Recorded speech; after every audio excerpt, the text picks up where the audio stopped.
Salut à tous, très heureux de vous retrouver dans cette vidéo dans laquelle on va parler de Thierry Hazard. Oui, il y a comme ça des fois où dans une voiture vous entendez un ancien titre et c'était le Jerk forcément, il n'y en a quasiment eu qu'un seul et vous vous dites tiens, Thierry Hazard, qu'est-ce qu'il est devenu? Et donc aujourd'hui dans cette vidéo on va essayer de découvrir ce qu'il est devenu en 2025 de son vrai nom. Donc Thierry Gestion, né le 7 juin 62 à Compiègne, il est le chanteur français célèbre pour quasiment un seul tube, le Jerk, sorti en 90, qui a conquis la France avec 520 000 exemplaires vendus et une deuxième place au hit parade.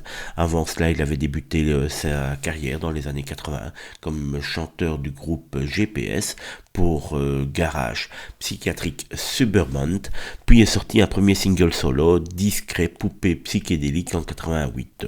Son album Pop Music en 90 a connu un beau succès grâce à ce hit et à d'autres hits comme Les Brouillards de Londres ou Les Temps sont durs. En 94, il publie un second album où sont passés les beatniks, mais sans renouveler l'exploit. Et dans les années 90, Thierry Hazard a choisi alors la discrétion quasi absolue, disparaissant des radars médiatiques pendant plus de 25 ans, ce qui a alimenté les rumeurs, exil aux États-Unis par exemple, et mystères.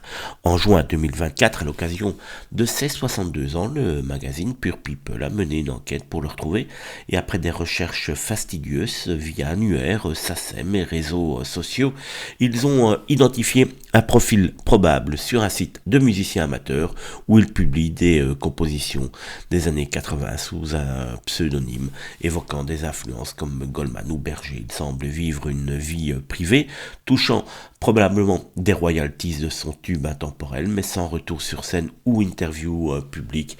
Il serait plutôt dans la programmation. En 2025, à 63 ans, rien de concret n'indique pour l'instant un comeback puisqu'il a, comme vous l'avez compris, décidé de quitter tout simplement le devant des caméras. Les actualités se limitent à des classements rétro, comme le Jerk élu la plus belle chanson mondiale en juin 2025 par Watch and Listen, ou des rumeurs people satiriques, séparation, chorégraphie secrète. Il reste néanmoins une icône nostalgique des années 90, mais son actualité est véritablement au point mort.